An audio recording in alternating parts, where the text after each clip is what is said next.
हिमालय की गोद में बसे देवगढ़ कस्बे की रातें ऐसी होती थीं जैसे किसी सफेद कफन ने पूरी वादी को ढक लिया हो। चारों तरफ बर्फ की मोटी चादर बिछी थी और बर्फीली हवाएं ऐसी चलती थीं जैसे कोई नुकीला खंजर खाल को चीर रहा हो। शाम के 7 बजते ही लोग अपने घरों में दुबक कर सिगरी जला लेते थे। इसी बर्फीले एकांत के बीच मुख्य ढलान से थोड़ा नीचे एक लकड़ी का छोटा सा ढाबा था जिसकी चिमनी से निकलता धुआं धुंध में खो जाता था। यह था राका का चूल्हा। आकाश मल्होत्रा, जो शहर से यहाँ के सरकारी कॉलेज में इतिहास के प्रोफेसर बनकर आए थे, पिछले 3 महीनों से यहीं रह रहे थे। 35 साल की उम्र और खामोश मिजाज वाले आकाश को किताबों और पहाड़ों की शांति पसंद थी, लेकिन देवगढ़ की इस जमा देने वाली ठंड और अकेलेपन ने उन्हें अंदर से झकझोर दिया था। उन्हें कोई ऐसी जगह चाहिए थी जहां वे 2 घड़ी बैठ सकें, और वो जगह उन्हें मिली राका के ढाबे में। ढाबा देवदार की लकड़ियों से बना था, जहां अंदर हमेशा एक अजीब सी गर्माहट रहती थी। राका खुद एक बेहद शांत आदमी था। उसकी आंखें हमेशा झुकी रहती थी, लेकिन जब वो देखता था तो ऐसा लगता था मानो वो सामने वाले के अतीत के पन्ने पढ़ रहा हो। प्रोफेसर ने पहली बार वहां कदम रखा। राका, 1 प्लेट गरम राजमा चावल और 1 कप अदरक वाली चाय देना। उस रात आकाश को उस खाने में एक अनोखा नशीला स्वाद महसूस हुआ। उन्हें लगा कि शायद ये पहाड़ी मसालों का जादू है। धीरे धीरे कॉलेज से लौटकर राका के ढाबे पर जाना उनकी दिनचर्या बन गई। यह एक ऐसी लत थी जो उन्हें धीरे धीरे एक अदृश्य जाल में खींच रही थी। अब राका को ऑर्डर देने की जरूरत नहीं पड़ती थी। राका ने पूछा, आज देर हो गई प्रोफेसर साहब। हाँ, कुछ पुरानी किताबों की जांच कर रहा था। मैंने देखा था रात के 2 बजे तक आपके कैबिन की लालटेन जल रही थी। आप पुराने नक्शों पर बहुत गौर करते हैं। आकाश के हाथ रुक गए। तुमने कहाँ देखा राका? मेरा घर तो ढलान के उस पार है। पहाड़ों में नजरें तेज रखनी पड़ती हैं प्रोफेसर। यहाँ हर धड़कन सुनाई देती है। मैं आप पर खास नजर रखता हूँ। आप इस कस्बे के सबसे अक्लमंद इंसान जो हैं। अगले कुछ हफ्तों में आकाश को एहसास होने लगा कि कोई उनका पीछा कर रहा है। जब वे कॉलेज जाते तो बर्फ पर उन्हें अपने जूतों के अलावा किसी और के पैरों के निशान भी दिखते। एक शाम जब वे ढाबे पर बैठे थे तो राका ने पूछा, आपकी वो चांदी की घड़ी मिल गई जो कल रात दराज के पीछे गिर गई थी? आकाश का दिल जोर से धड़का। तुम्हें कैसे पता कि मेरी घड़ी गिरी थी? मैं तो कल ढाबे पर आया भी नहीं था। बस यूं ही मुझे आपकी सुरक्षा की फिक्र रहती है। आकाश उस रात सो नहीं पाए। बाहर बर्फ गिर रही थी और खिड़की के शीशे बर्फीली हवाओं से थरथरा रहे थे। उन्होंने ढाबे पर जाना बंद कर दिया और खुद घर पर ही खाना बनाने लगे। लेकिन यह फैसला और भी भयानक साबित हुआ। एक रात जब बाहर बर्फानी तूफान चल रहा था, आकाश को अपने मुख्य द्वार पर किसी के नाखूनों से कुरेदने की आवाज सुनाई दी। उन्होंने चिल्लाकर पूछा, कौन है बाहर? कोई जवाब नहीं आया। बस लकड़ी पर रगड़ने की वो आवाज तेज होती गई।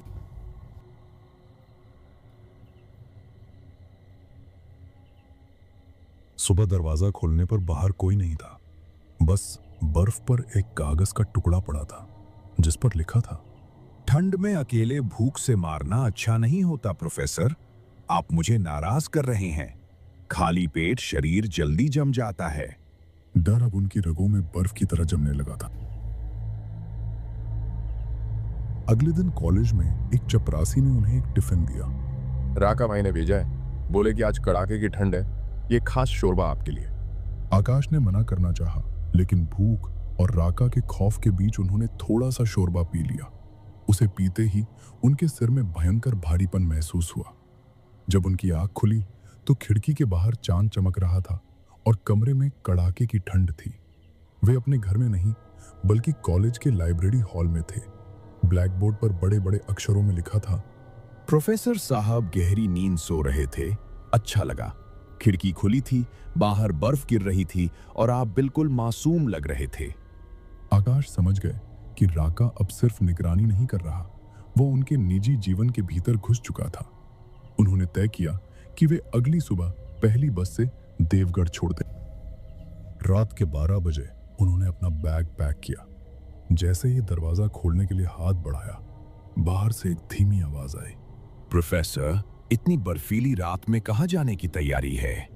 आकाश कांपने लगा। राका, तुम यहाँ क्या कर रहे हो? मैंने कहा था ना, मुझे आपकी भूख की चिंता है। आप जा रहे हैं, लेकिन मैंने आपके लिए ये कमरा बाहर से सुरक्षित कर दिया है। तभी बाहर से भारी लोहे की जंजीर और ताले की आवाज आई। आकाश कैद हो चुके थे। राका, दरवाजा खोलो, मैं पुलिस को फोन करूंगा। पुलिस? प्रोफेसर, इस बर्फबारी में पुलिस खुद मेरे ढाबे पर चाय पीने आती है। अब आप कहीं नहीं जा रहे। आप मेरी सबसे कीमती खोज हैं। बाहर बर्फीली हवाओं के बीच राका के कदमों की आहट खिड़की के पास आई। भागने की कोशिश मत कीजिए।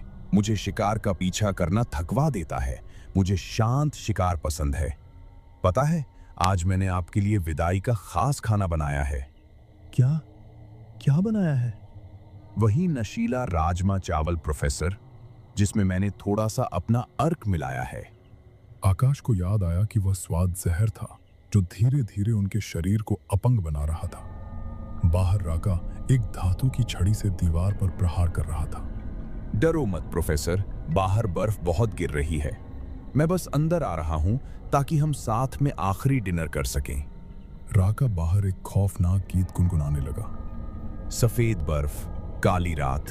प्रोफेसर अब है मेरे साथ। ना कोई शोर, ना कोई बात, बस होगी अब मौत से मुलाकात। आकाश दीवार से सटकर बैठ गए। जैसे ही कुंडी खुली, राका अंदर आया। उसकी आंखों में एक अजीब सी चमक थी। उसने आकाश को पकड़ा और उस बर्फीली धुंध में गायब हो गया। अगले दिन देवगढ़ के लोगों ने कहा कि प्रोफेसर साहब अचानक इस्तीफा देकर चले गए, लेकिन राका का चूल्हा उस रात के बाद फिर कभी नहीं खुला। आज भी जब देवगढ़ में भारी बर्फबारी होती है तो उस बंद ढाबे की चिमनी से कभी कभी नीला धुआं निकलता दिखता है और हवाओं में स्वादिष्ट खाने की एक हल्की नशीली खुशबू तैरती महसूस होती है। विक्रम, तूने जो किया उसका फल यही है। आर्यन ने जैसे ही अग्नि दी, विक्रम की चीखें पूरे शमशान में गूंज उठी।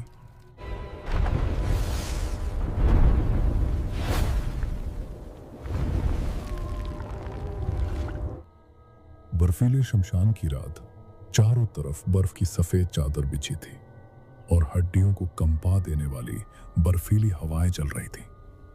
आर्यन अपने अंगीठी के पास बैठकर गर्मा गर्म चाय खत्म कर सोने की तैयारी ही कर रहा था कि तभी उसके दरवाजे पर जोर जोर से दस्तक हुई। आर्यन भाई, ओ आर्यन भाई, घर पे हो क्या? दरवाजा खोलो यार। रात के 9:30 बज रहे थे। आर्यन ने जैसे ही लकड़ी का भारी दरवाजा खोला, सामने उसका दोस्त विक्रम खड़ा था। विक्रम की आंखों में ऐसा खौफ था जैसे उसने मौत देख ली हो। कड़ाके की ठंड में भी उसके माथे पर पसीना था। अरे विक्रम, क्या हुआ भाई इस वक्त? और तू ऐसे थरथर क्यों कांप रहा है? चेहरा बिल्कुल सफेद पड़ गया है तेरा। आर्यन, तू सो गया था क्या? भाई, मैं बहुत बुरी तरह फंस गया हूं। हाँ, तेरे चेहरे से लग रहा है। पर हुआ क्या है? साफ साफ बता तो सही। बस मेरे साथ मेरे घर चल, वहां अपनी आंखों से देखेगा तभी समझ पाएगा। बिना सवाल किए बस चल। आर्यन बर्फीली हवाओं के बीच विक्रम के साथ निकल पड़ा।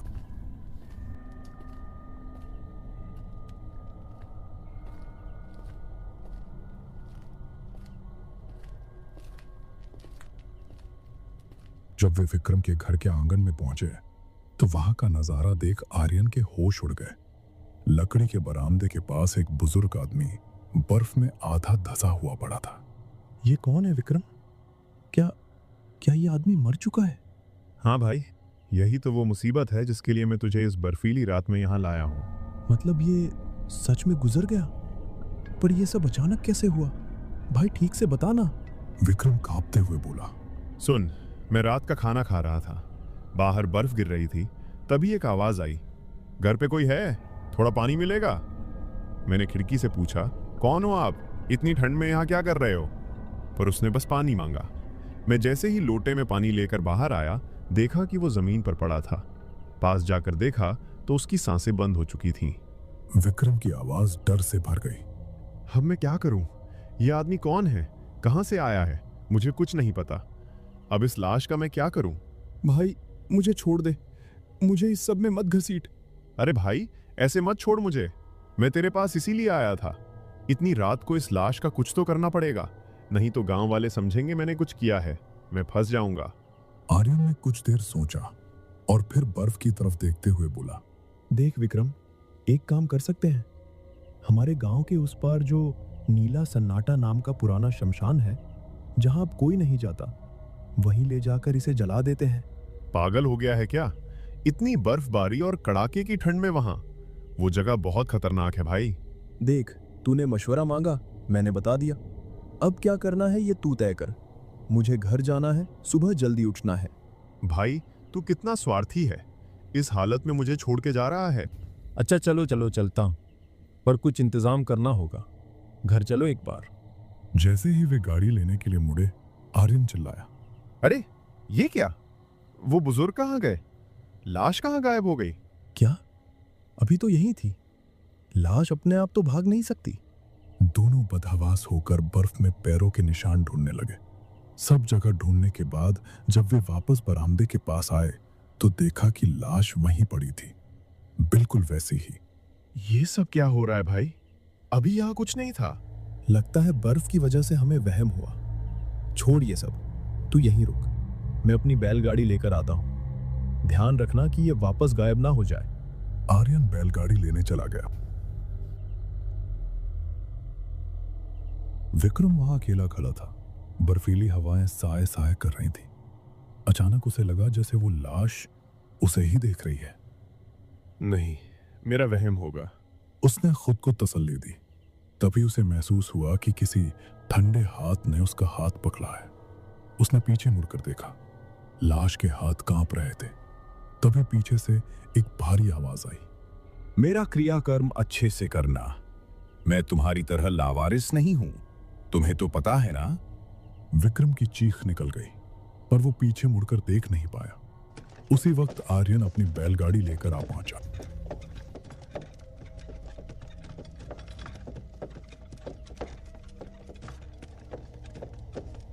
अरे क्या हुआ? आंखें बंद करके क्या बक रहा है तू? चल जल्दी लाद इसे गाड़ी पर। दोनों ने लाश को बैलगाड़ी के पीछे वाले हिस्से में रखा और शमशान की ओर चल पड़े। आर्यन गाड़ी चला रहा था, तभी बर्फबारी और तेज हो गई। अरे यार, ये मौसम भी ना। शमशान पहुंच जाए तो जान बचे। मेरा तो नसीब ही खराब है जो ये आदमी मेरे दरवाजे पर आया। अचानक विक्रम को लगा जैसे किसी ने उसके सिर पर जोर से प्रहार किया हो। आह, किसने मारा मुझे? क्या हुआ? यहाँ हमारे अलावा कौन मारेगा? आर्यन ने पूछा। तभी हवाओं में किसी के हंसने की आवाज गूंजी। आर्यन, ये लाश, ये मुर्दा नहीं है, ये जिंदा लाश है। ये कुछ कहना चाह रही है। जल्दी चलो भाई, इसे जला डालो। आर्यन ने बैल रोके और विक्रम के पास आकर पूछा, अरे क्या बक रहा है तू? क्यों इतना परेशान हो रहा है? भाई, जो मैंने देखा और महसूस किया है वो तू नहीं समझेगा। बस यहाँ से जल्दी चल। बता तो सही, हुआ क्या है? तू कांप क्यों रहा है? भाई बस चल, मैं यहाँ एक पल नहीं रुक सकता। देख, ये सब तेरा वहम है, शांत हो जा। एक काम कर, अब तू बैलगाड़ी चला और मैं लाश के पास पीछे बैठता हूं, ये सही रहेगा। अब आर्यन पीछे बैठा था और विक्रम बैलगाड़ी हाँकने के लिए बैठ गया। तभी बर्फानी तूफान आ गया। हवाएं इतनी तेज थीं कि बैलगाड़ी आगे नहीं बढ़ पा रही थी। रास्ता पूरी तरह बर्फ से ढंक गया था। आर्यन, अब मुझसे नहीं हो रहा भाई। बैल भी आगे नहीं बढ़ रहे। वे दोनों एक सुरक्षित जगह पर रुक गए, पर लाश गाड़ी पर अकेली पड़ी भीग रही थी। वो लाश भीग रही है विक्रम, कुछ करे क्या? अरे क्या करें, कुछ है भी तो नहीं। अचानक विक्रम चिल्ला उठा, अरे वो देख, वो लाश, वो अपने आप उठकर बैठ गई। मैंने अपनी आंखों से देखा। चुप कर, क्या बक रहा है? मरी हुई लाश कैसे बैठेगी? अरे मैंने देखा है भाई, मैं झूठ क्यों बोलूंगा? मुझे तो कुछ नहीं दिख रहा।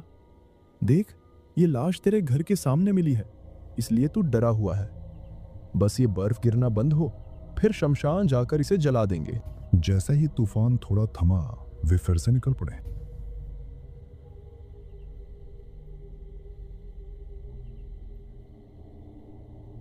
थोड़ी देर में वे उस सुनसान और डरावने शमशान पहुंच गए। चारों ओर बर्फ की ढेरियां और सन्नाटा था। इतना खाली क्यों है ये शमशान? भाई, आधी रात को इस ठंड में तुझे यहाँ कौन मिलेगा? चल जल्दी काम निपटाते हैं। भाई मैं तो माचिस लाना ही भूल गया। मेरे पास लाइटर है, फिक्र मत कर। आर्यन अंदर गया चिता की जगह देखने। जब वो वापस आया तो देखा कि लाश गायब थी। विक्रम, लाश कहाँ गई? तू तो यहीं था ना? भाई मैं तो तुझे देख रहा था, मुझे नहीं पता। दोनों डर के मारे कांपने लगे। तभी देखा कि लाश फिर से वहीं पड़ी थी जहां उन्होंने उतारी थी। ये क्या हो रहा है भाई? ये लाश यहाँ कैसे आई? जैसे ही वे उसे उठाने के लिए आगे बढ़े, वो लाश अपने आप उठकर बैठ गई। उसकी आंखें बंद थी। हनुमान चालीसा पढ़ भाई। जय हनुमान ज्ञान गुण सागर। दोनों जोर जोर से पाठ करने लगे। जब सामने देखा तो लाश फिर से सामान्य हो गई थी। उन्होंने जल्दी से उसे उठाया और अंदर ले गए। उन्हें लग रहा था कि हजारों आंखें उन्हें देख रही हैं। तभी हवाओं में फिर से वही हंसी गूंजी। आर्यन ने लाश पर तेल डाला और जैसे ही लाइटर जलाने लगा, लाश फिर से जिंदा हो गई। वो बुजुर्ग उठकर गुस्से से बोले, इस शमशान में लाकर तुमने बहुत बड़ी गलती कर दी। मेरी मौत के जिम्मेदार तुम ही लोग हो। आर्यन हकबकाया। हे बाबा, हमने आपको नहीं मारा। आप तो खुद विक्रम के दरवाजे पर आकर मरे थे। मैं नहीं आया था, मुझे ये लाया था। तुम लोगों को मुक्ति तो मैं दूंगा, पर क्या मुझे मुक्ति मिली? बोल विक्रम, तूने क्या किया है मेरे साथ? तुझे तो अच्छे से पता है, मेरी पोटली लूट के मुझे धक्का देकर तुझे चैन नहीं मिला। तू राक्षस है। अरे मैं विक्रम हकलाने लगा। मैं एक परिवार का मुखिया था, अब उनका क्या होगा? तूने झूठ बोल के मुझे अपने घर बुलाया, फिर लोगों के डर से मेरा गला घोट कर मार दिया, और फिर अपने दोस्त को भी साथ ले आया, ये बोलकर कि एक्सीडेंट है। वाह, क्या प्लान था। आर्यन सन्न रह गया। विक्रम, तू इतना गिर गया? तूने एक बुजुर्ग की जान ले ली और मुझे भी पाप का भागीदार बनाने ले आया। छी, मुझे तुझे दोस्त बोलने में घिन आती है। विक्रम, आज तू मेरे साथ इसी चिता पर भस्म होगा। उस रूह ने विक्रम को जादू घसीट कर अपना पास बुला लिया। आत्मा ने आर्यन की ओर देखा। आर्यन, अब तू इस चिता को अग्नि दे, ताकि इस पापी का अंत हो और मुझे मुक्ति मिले। अगर तूने ऐसा नहीं किया तो मैं तुझे भी नहीं छोड़ेंगी। आर्यन ने भारी मन से कहा। विक्रम, तूने जो किया उसका फल यही है। आर्यन ने जैसे ही अग्नि दी, विक्रम की चीखें पूरे शमशान में गूंज उठी। एक तरफ पापी अपने कर्मों की आग में जल रहा था और दूसरी तरफ वो आत्मा शांति की हंसी हंस रही थी। जब सब कुछ राख हो गया, आर्यन अकेला उस जलती चिता को देखता रहा और हाथ जोड़कर बोला, जय श्री राम। हे प्रभु, इस निर्दोष आत्मा को शांति देना और मेरे दोस्त को उसके पापों से मुक्ति।